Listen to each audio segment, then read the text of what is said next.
Hello guys, what is up and welcome back to my channel. In this video we're going to talk about what are the healthiest cooking oils out there and what are the oils that we should stay away from and which ones should we really use for our salad.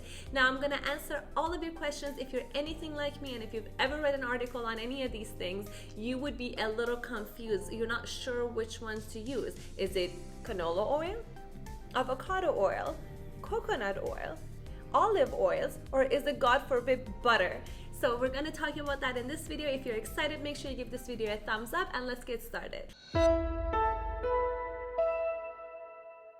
By the way guys, if you don't know me, my name is Seti and I'm a firm believer that you don't know who you are until you become the healthiest version of yourself. And in this channel, I'm going to share with you all of the secrets that helps me become a healthier person and lose over 40 pounds. So if you're interested in this type of content, make sure you give this video a thumbs up and subscribe to my channel and follow me for more videos. Every single study that you see online could be the lie or could be the truth. It's really dependent on your diet and what your habits are. So when they select a group of people to conduct this study on, it's really hard to get in the details of how their lifestyle has been before up to the point of this study. How much exercise they're getting, are they eating vegetables, are they not eating vegetables, what kind of diets do they have, what kind of meats are they consuming, is it grass-fed, is it not grass-fed?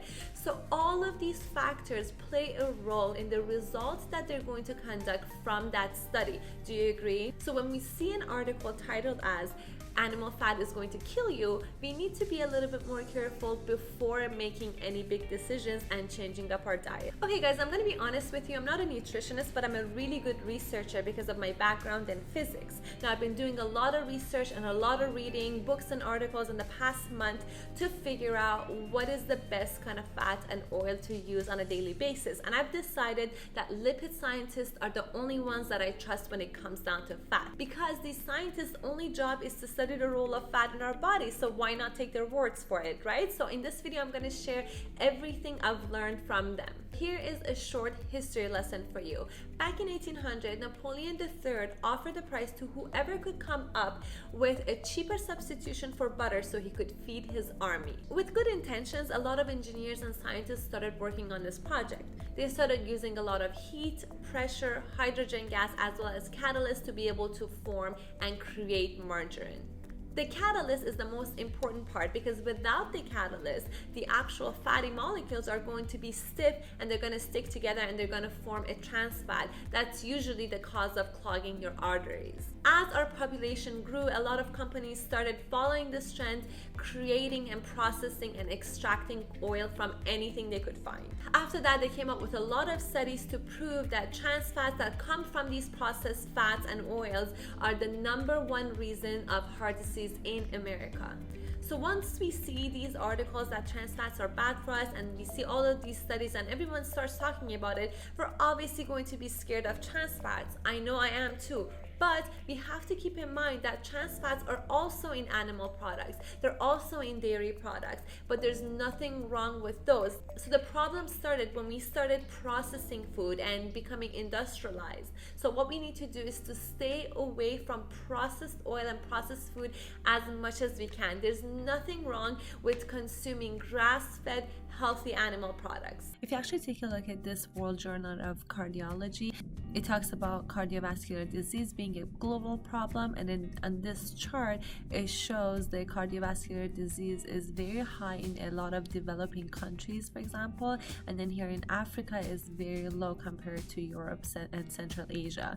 And then if you look at this chart here, you have cardiovascular disease being the lead cause of death in developing countries. Heart attack, as you saw right now, is the modern world disease, and that's something that's just been happening recently. So it must be something that we're doing recently that's causing all of that, right? So here's a list of all the trans fats that you need to stay away from. Make sure you take a screenshot, or you can click on my blog post in the description below and then you can download it there.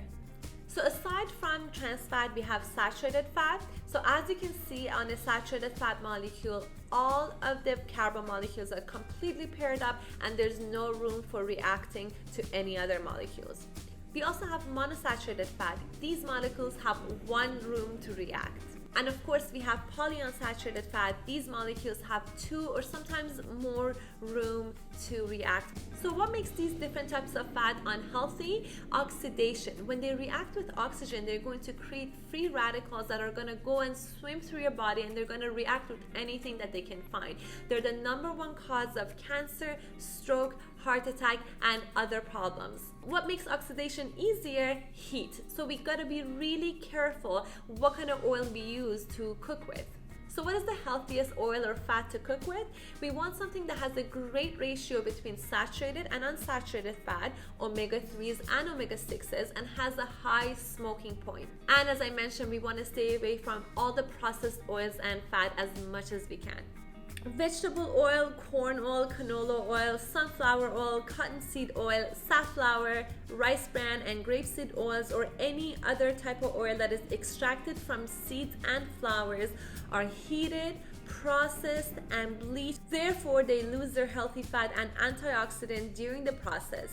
So here's a list of all the oils and fats that have been processed before they got to us. So you want to stay away from these for sure. You don't want to be reheating these because they've already been heated and processed, as you just saw in that video. So a lot of people ask me about coconut oil and olive oil. They're great monosaturated fats that are really healthy for your body. They're not as processed as what you just saw for canola oils and sunflower seeds oils and things like that. So they're really healthy to use. As you guys know, extra virgin olive oil is a great monosaturated oil that you could have with your salad. It has a pretty low smoking point of 207, so you don't want to be cooking with it as much as you can. Coconut oil is also a very good and healthy fat. It's 90% saturated fat, so it doesn't have the greatest ratio, but it has a high smoking point of 271 degrees. So if that's something you want to consider cooking with, it's a great option, but there are still better options than coconut oil. Avocado oil is also a really good oil. It has a high smoking point of 270 degrees. It's still very healthy to cook with as well. To my surprise, and you might be surprised by this too, but grass-fed butter or ghee butter are the best type of sources of fat that you could cook with. They have a high smoking temperature of 350 degrees. They have a great ratio between saturated to unsaturated fat. It's about 60 to 40%, and they have also a great ratio between omega-6 and omega-3s. I personally don't use a lot of oil for cooking, but for my eggs in the mornings, I love adding a little bit of butter. First of all, it brings out all the flavors and it's really working well with my digestion. So make sure you give that a try and let me know what you think. So if you guys have been paying attention, we know to stay away from vegetable oils because they're highly processed, such as canola oil. What I did is that I went through my fridge and I found out a list of items that actually include vegetable oils in them.